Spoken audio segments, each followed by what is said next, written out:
selamat siang. Perkenalkan, nama saya Ivan Yosua Hutagalung. Saya dari kampus Sikip Siliwangi, kelas A1 PGSD 2018. Di sini, saya mengikuti program kegiatan kuliah kerja nyata atau KKN Mandiri yang bertempatkan di Desa Gandasari, Kecamatan Katapang, Kabupaten Bandung. Fokus kegiatan pada minggu ini yaitu mengenai pendampingan pembelajaran oleh orang tua di masa pandemi COVID saat ini. Nama saya Panya Soltagalu, saya mahasiswa dari KIP Siliwangi. Kebetulan saya mengikuti kegiatan KKN di daerah kompleks ini gitu. Sebelumnya dengan Ibu Sela. Iya, Bu, sebelumnya izin mewawancarai ya, Bu. boleh.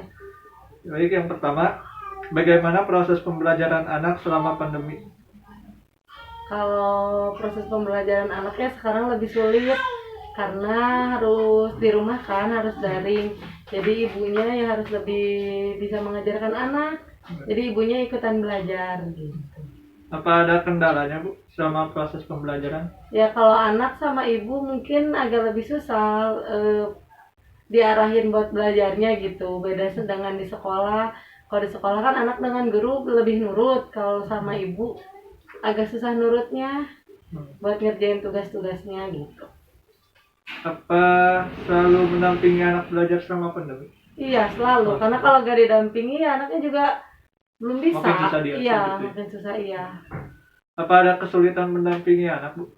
Ya sulitnya ya sulit, anaknya kan sekarang kalau di rumah dia banyak tertarik bermain, lebih tertarik ke bermain. Jadi ya ibunya harus lebih bawel buat nyuruh anaknya belajar gitu. Kalau cara mengatasinya, anak kan suka bermain-main di luar. Nah, cara mengatasinya bagaimana?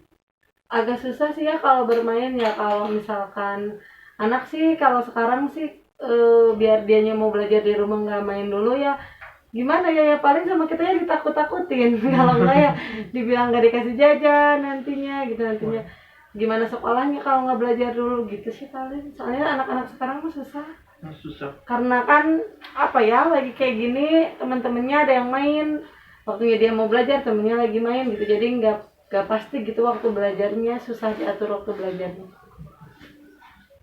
Bagaimana cara Ibu mendampingi anak agar belajarnya tidak membosankan? Gimana ya, kan sedikit-sedikit sih kalau saya ngerjain tugasnya. Jadi kalau misalkan tugas anaknya banyak nggak langsung dikerjain di satu waktu, jadi sedikit dulu terus dibolehin dulu main, dibolehin dulu nonton TV gitu, nanti dilanjut lagi. Soalnya kalau langsung suruh dia ngerjain semuanya dianya malah makin nggak konsentrasi ya gitu. Kan di dalam masa pandemi ini ada dampak positif dan dampak negatifnya ya, Bu. Bagaimana dampak positif dan negatif pembelajaran selama pandemi? Kalau positifnya menurut saya nggak ada positifnya sih, karena anak di rumah menurut saya kurang maksimal pembelajarannya kalau di rumah. Kalau di sekolah mungkin bisa lebih diajari guru ya yang udah bidangnya gitu ngajarin anak pelajaran. Paling kan kalau di rumah biasanya orang tua cuma kayak bantu ngerjain PR kayak gitu. Kalau sekarang kan harus full kita ngajarin anak, materinya juga kita harus yang terangin ke anaknya, emang agak susah. Cuma ya kalau lagi saat pandemi ya positifnya sih ya udah belajar di rumah aja daripada sekarang keluar rumah takutnya Takut malah kena, kena ya gitu. Untuk pembelajaran yang anak Iya. lebih baik agak diatur gitu, Bu, biar anaknya tidak kebanyakan main. Misal sore sebelum main belajar dulu gitu, Iya. walaupun cuman hanya 10 menit atau 20 menit gitu. Dan untuk yang materi-materinya bisa, Bu, dicari misalkan di YouTube atau di Google. Kan di YouTube kan banyak kayak ada animasi-animasinya lah, Iya. biar bisa tertarik gitu. Iya. Iya. Sebelumnya terima kasih. Kak. Ya, terima kasih. Mohon maaf bila mengganggu waktunya. Iya, Terima nggak kasih udah apa-apa. mau wawancara. Terima kasih. Sebelumnya perkenalkan, Bu, saya Ivania Sotegalung. Saya mahasiswa dari KIP Siliwangi yang mengikuti kegiatan KKN di dekat sini gitu. Sebelumnya dengan Ibu siapa? Herlina. Bu Herlina. Baik, Bu. Bu, anaknya yang kelas berapa? Anak itu yang pertama. Ya, yang pertama. Yang pertama kelas 1. Oh, kelas 1 SMP. Baik, Bu. Izin mau wawancara Ibu mengenai pembelajaran selama pandemi. Pertama, bagaimana proses pembelajaran anak selama pandemi, Bu? Itu belajarnya online. Masih online gitu. Iya. Apa ada kendala gitu, Bu? Kendala? Ada sih kendala. Ya biasanya kan ya sama gurunya gitu ya. Oh, ya ampun. Kadang agak sama mamahnya. Kadang anak kurang nurut gitu. Oh, kurang lebih. Apa ada kendala lain, Bu, selain anaknya kurang nurut?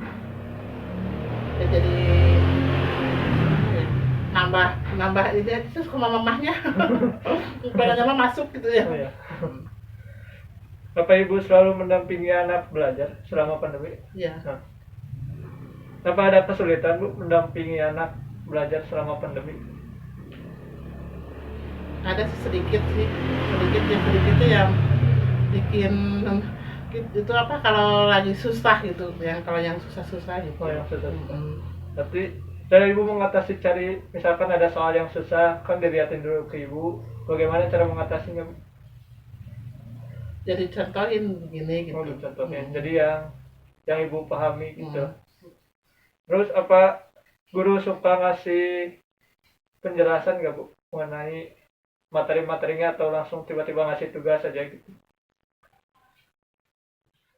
Enggak sih, nggak pernah, cuman suka gini kalau seandainya ada yang nggak ngerti boleh tanyain gitu. Tanyain langsung ke Japri ke guru. ke Japri ke gurunya. Bagaimana cara Ibu mendampingi anak belajar agar tidak bosan? Proses sih ini kalau anaknya udah bosan gitu ya, disuruh berhenti dulu gitu. Jangan sekaligus gitu. Nggak sekaligus gitu. Kan soalnya kan kalau ada 3 gitu, satu-satu dulu gitu. Kan waktunya masih ya gitu. Dari jam 8 sampai jam 12 jadwal pengumpulannya tugasnya gitu. Apa fasilitasnya sudah mencukupi, Bu, untuk belajar anak? Saya seperti kuotanya atau aplikasi untuk Zoom-nya? Kalau kuotanya kan dikasih. Oh, dikasih dari pemerintah? Dari sekolah. Oh, dari sekolah langsung? Ya. Oh, ya. Jadi sekolah mendukung gitu? Kan pasti kalau pembelajaran online ada dampak positif sama ada dampak negatifnya gitu, Bu. Nah, dampak positifnya apa, Bu, untuk anak? Positifnya ya lebih ini juga sih ya, bisa dicari di Google gitu ya, YouTube gitu ya, jadi nambah juga gitu ya, ada wawasan itu. Terus kalau positifnya jadi anak ke HP gitu. Oh, itu negatifnya ya. Anak jadi lebih fokus ke HP. Jadi kalau saran baik cari-carinya di buku gitu. Kalau nggak tanya-tanya juga, jadi biar anak gak fokus ke HP terus. Jadi satu ini gitu. Takut dia kecanduan gitu. Ya. Jadi kalau dampak negatifnya selain anak kecanduan main HP terus? Enggak sih, cuma itu aja. Oh ya, mungkin segitu, Bu, untuk wawancaranya mengenai pembelajaran dan pendampingan orang tua terhadap anak gitu. Terima kasih, mohon maaf bila mengganggu waktunya ya, Bu. Terima kasih, Bu. Kenalkan, nama saya Ivan Yosua Huta Galung. Ya. Saya dari kampus IKIP Siliwangi. Ya. Kebetulan saya lagi kegiatan KKN di kompleks ini, gitu. Jadi yang dekat-dekat rumah aja, gitu. Ya. Saya dengan Ibu Pani. Ya. Sebelumnya izin wawancara ya, Bu, untuk kegiatan ini. Jadi yang pertama, bagaimana proses pembelajaran anak selama pandemi, Bu? Selama pandemi, anak belajar secara daring, dikasih tugas dari sekolah, terus udah 1 minggu ngerjain tugas, langsung dikumpulin ke sekolah, gitu terus. Apa ada kendala selama pembelajaran? Kendala pastinya kuota ya, Ya. yang pertama, sama anaknya juga agak-agak rada susah sih. Jadi Rada orang tua susah. juga ikut membantu gitu. Kalau cara mengatasi, anaknya kan suka-susah kata ibu, jadi Iya. cara mengatasi Dibujuk sama ya ngalah lah orang tuanya Oh, ngalah. gitu. Ngalah biar anaknya mau kayak gitu. tapi tetap lanjut Tapi belajar tetap gitu. belajar, tetap ngerjain. Paling di waktu-waktu gitu ya. Iya, Ya. iya. Ya, apa ibu selalu mendampingi anak belajar selama pandemi? Selalu mendampingi. Apa ada kesulitan selain anaknya yang susah? Ini? Ya nggak ada sih, cuman itu aja kayaknya mah kuota sama anaknya Oh, gitu. kuota. Heeh. Mood-moodnya juga anak. Ya. Cara ibu mendampingi anak belajar agar tidak bosan bagaimana bu? Pertama sih itu dibujuk pakai YouTube, misalnya dia pengen nonton apa gitu dulu, terus habis itu baru diajak belajar gitu, biar anaknya nggak terlalu stres juga kayak gitu. Tentu kan bu, dalam pandemi ini ada dampak positif sama dampak negatifnya. Nah kan dampak negatifnya sudah Ya, dikasih tahu. Nah untuk dampak positif bagi anaknya gimana? Bu? kalau ya mungkin kalau positifnya agak terlindung gitu anak dari pandemi, terus orang tua jadi lebih dekat lagi sama anak gitu, jadi tahu, jadi lebih paham lagi gitu, mendampingi anak buat belajar gitu.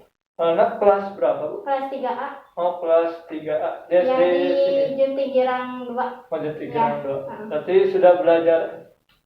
Oh baru masuk ya? Baru masuk. Iya, baru masuk, Oh, soalnya baru kan kenaikan kemarin kelas 3A. Oh, Jadi iya. pembelajarannya juga baru lagi gitu. Jadi mungkin segitu bu Ya, untuk wawancara ya. hari ini. Maaf bila mengganggu waktunya. Terima kasih. Bu. Ya. Yang berapa? Di sini itu. Terima kasih. Terima kasih Pak. Kamu cantik ya. Nah, kita gitu. Pokoknya untuk itu dijelasin. Jadi, terima kasih Pak. Terima kasih ya. Sudah sahabat. Terima kasih. Terima kasih. Jadi angkat 7 dulu. 7 dikali 4. 1, 2, 3, 4 sampai habis sampai di sini. Jadi jangan sampai sini berhenti. Enggak, jangan. Kalau misalkan 7 kali 4 sampai lanjutin ke sini juga. Sampai 7 habis. Nah, setelah apa?